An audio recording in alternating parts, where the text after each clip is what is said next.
Bonjour à toutes et à tous, je suis Christophe Courtois de NXO. Bienvenue dans notre émission NXOTech, le podcast de NXO consacré à la transformation digitale des entreprises.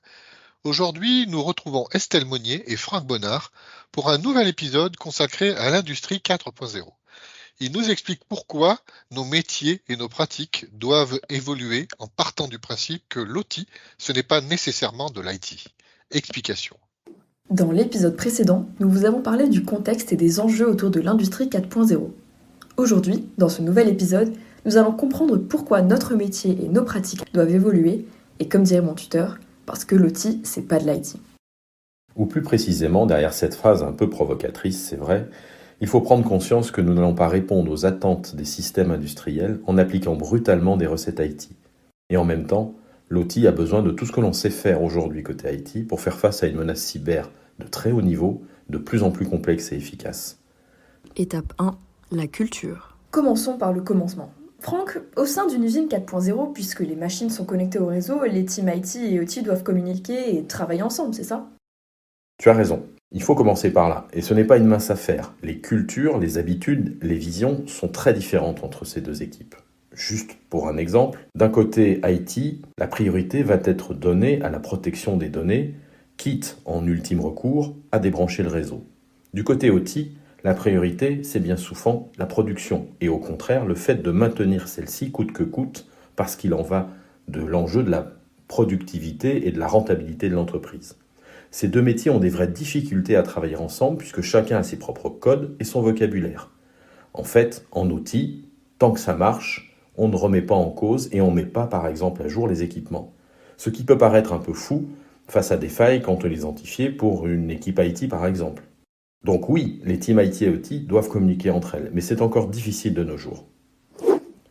Le mythe des réseaux IT et OT séparés, étanches, vivant l'un sans l'autre, ne colle plus avec les besoins de faire circuler la donnée et de connecter la décision au plus près de la production. Une infrastructure réseau IT et OT, communicante, reliée, accessible et en même temps protégée et sécurisée, est un incontournable à court et moyen terme pour ces acteurs. Et c'est là que nous entrons en scène. Du coup, Estelle, j'ai une question pour toi. Ces infrastructures réseau OT, en quoi sont-elles différentes de celles que nous rencontrons dans nos projets IT habituels ? Étape 2, des équipements différents. Sur les équipements réseau, on fait face à des besoins qui sont complètement nouveaux pour les gens de l'IT, avec des bornes Wi-Fi étanches et des switches résistants à des températures extrêmes et à la poussière. Ok, ça c'est le côté switch durci. Mais entre nous, pas de quoi enregistrer un podcast pour ça. C'est sûr. Mais le contexte de l'industrie crée des besoins auxquels les switches classiques ne répondent pas.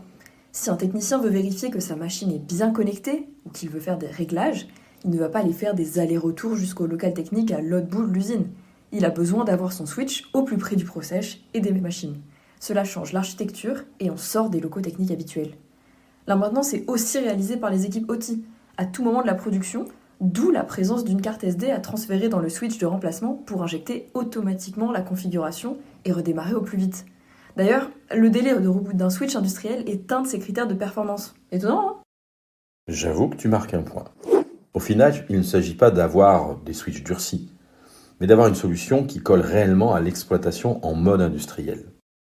D'ailleurs, les flux transportés sont aussi une particularité de ce monde OT. Étape 3, les protocoles OT. Les protocoles aussi sont différents. En OT, on parlera Profinet, Profibus, Ethercat ou encore OPC UA. Tu touches à des points essentiels que les équipes IT ne doivent pas négliger selon moi.